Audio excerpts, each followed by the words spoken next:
என் பொண்ணு அவங்க ஃப்ரெண்டு வீட்டுக்கு வந்துச்சு. ஐயோ இப்பதான் என் புள்ள படிப்பை முடிச்சிச்சு. அம்மா என் ஃப்ரெண்டு வீட்டுக்கு போறேன். ஐயோ இங்க பவுசி என்ற ஒரு பொண்ணு ஃப்ரெண்டு முஸ்லீம். அப்ப அந்த பொண்ணு வீடியோ கால்ல பேசும். அவங்க அம்மாவும் பேசுனாங்க. நான் உங்க பொண்ணு என் பொண்ணு மாதிரி தான் உங்க பொண்ணையும் பாத்துக்குவேன், நீங்க அனுப்புங்க நான் பாத்துக்கிறேன் அனுப்பினாங்க. நான் நம்பி என் பொண்ணை உயிரோட அனுப்பி விட்டேன் பஸ்ல. ஆனா நேற்று அதுங்க எங்கயோ வெளியே போயிருக்குதுங்க. பின்னாடி நின்ற வண்டிய வந்து வேணுண்டு குடிச்சிட்டு போதையில ஒரு 7-8 பேரு கார்ல வந்து என் பொண்ணை அடிச்சதுல அங்கே விழுந்து பாட் அவுட் ஆயிருச்சு. என் பொண்ணு அழகு தேவதை மாதிரி இருக்கும். ஐயோ என் பொண்ணு இன்ஸ்டாகிராம்ல எல்லாம் வீடியோ எடுத்து போடுவாளே, செலிபிரிட்டி எல்லாரும் சொல்லுவாங்க அவ்வளவு அழகா இருக்கும். என் பொண்ணோட போட்டோ பாத்தீங்கன்னா 16 கண்ணு வேணும். நான் இப்ப எங்க போவேன்? என் பொண்ணுதான் என் உசுரை கொடுத்துருங்க. அல்ல தயவு செய்து அவனாலுக்கு என் கண் முன்னாடி தூக்கு தண்டனை போ கொடுத்துருங்க. அதுதான் நான் கேட்கறது. நான் யாரையும் நம்பல, நீங்க தூக்கு தண்டனை கொடுங்க. ஏண்டா ஐயோ என் புள்ள என்ன நினைச்சிச்சோ தெரியல. சாகும் போது என்ன நினைச்சிச்சோ தெரியல. அம்மாண்டு கத்துச்சோ இன்னொன்று தெரியலையே. புள்ள பொத்தி வளர்த்தேன். ஒரு வேலை கூடிய வீட்டுல செய்யப்பட மாட்டேன். என் பொண்ணு அப்படி பொத்தி வளர்த்தனே இறந்துருச்சு என் பொண்ணு.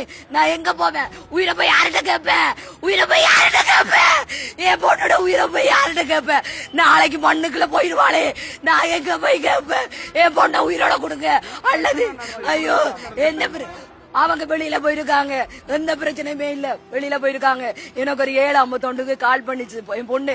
கால் பண்ணி அம்மா நல்லா இருக்கீங்களா? அம்மா நல்லா இருக்கேன், ஒழுங்கா டேப்லெட்ஸ் போடுமா, அவளுக்கு தைராய்டு இருக்கு, ஒழுங்கா டேப்லெட்ஸ் போடுங்கன்னு சொல்ல, சரிம்மா நான் போடுறேன்.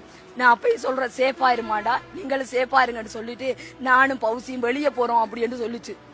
அதோட வச்சிருச்சம்மா நாளைக்கு எடுக்கிறேன்ட்டு. அவங்க என்ன செஞ்சிருக்காங்கடா, அந்த பொண்ணோட லவ்வர் போல இருக்குது. அந்த பொண்ணோட லவ்வரும் இன்னொரு பையனும் அந்த பொண்ணு நடுவில் இவளை லாஸ்ட்ல அவளை ஏத்திக்கிட்டு வந்திருக்காங்க. வந்து அப்பதான் அங்க பாலத்துக்கிட்ட இங்க நின்று ஸ்டார்ட் பண்ணிருக்காங்க. குடிச்சிட்டு போதையில வந்திருக்கானுங்க போல இருக்கு கார்காரன். ஏற்கனவே இந்த பையனுக்கு அந்த கார்காரருங்க இது பிரச்சனையா இன்னொன்னு தெரியல. அந்த வண்டி அப்பதான் லைட்டா மூவ் ஆகுதான்.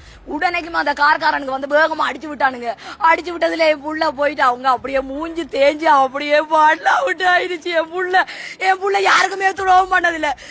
நிறைய பேரை சேர்த்து தான் வச்சிருக்காள். அவள் நல்லா எல்லாரோடையும் ஃப்ரெண்டா தான் பழகுவாள். என் புள்ள நிறைய பேரை சேர்த்து தான் வச்சிருக்கு, யாருக்கும் துரோகம் பண்ணதில்ல. யாரோட கூடிய சண்டையே போட மாட்டாளே என் புள்ள. அப்படி ஒரு பொண்ணு. ஐயோ என் புள்ளைய நான் பவளத்தை தூக்கி கொடுத்துட்டேன்னு என் முன்னிட்ட கொடுத்துட்டேன். ஒண்ணு அவனுக்கு தூக்கு தண்டனை கொடுங்க, எந்த பிரச்சனையுமே கிடையாது. ஐயோ எதுவுமே சொல்லல, இது வரைக்கும் எதுவுமே சொல்லல. நானும் உட்காந்து அழுதுகிட்டு இருக்கேன், கண்ணீர் விட்டுக்கிட்டு இருக்கேன். என் பிள்ளைக்கு நீரை வேணும், ஆனா எதுவும் சொல்லல. என் புள்ளைய பார்க்கவே விடல. என் புள்ள எப்படி நான் பறி கொடுத்துட்டேன், நான் பறி கொடுக்கல. என் புள்ள உயிரோட என்னைய கொடுத்துருங்க. அல்லது அவனுங்களை எனக்கு முன்னாடி கொண்டு விடுங்க, நானே துப்பாக்கியில சுட்டு சாவடிச்சிட்டு ஜெயிலுக்கு போயிடுறேன். எனக்கு தூக்கு தண்டனை கொடுத்துருங்க. ஏட்டா என் புள்ள இல்லாத இடத்துல நான் இருக்க மாட்டேன். எனக்கு உயிரை வேணாம், என் புள்ளதான் வேணும். என் புள்ள இல்லாத இடத்துல எனக்கு உயிரை வேணாம். உங்களால முடியலையா? போலீஸால முடியலண்டா, என்னிட கொடுங்க துப்பாக்கி, நான் சாவடிக்கிறேன். என்ன தூக்கு போடுங்க, நான் தூக்குல போட்டுக்கிறேன். என் புள்ள அவள் லைஃப் அவள் பாத்துக்குவாள். எனக்கு உயிர் வேணாம், என் புள்ளோட உயிரை கொடுங்க. என் உயிரை எடுத்துக்கிட்டு என் புள்ளையோட உயிரை கொடுத்துருங்க சார். உங்களுக்கு கும்பிட்டு கேட்கிறேன், கோடி புண்ணியமாகும். மேலும் 18 வயது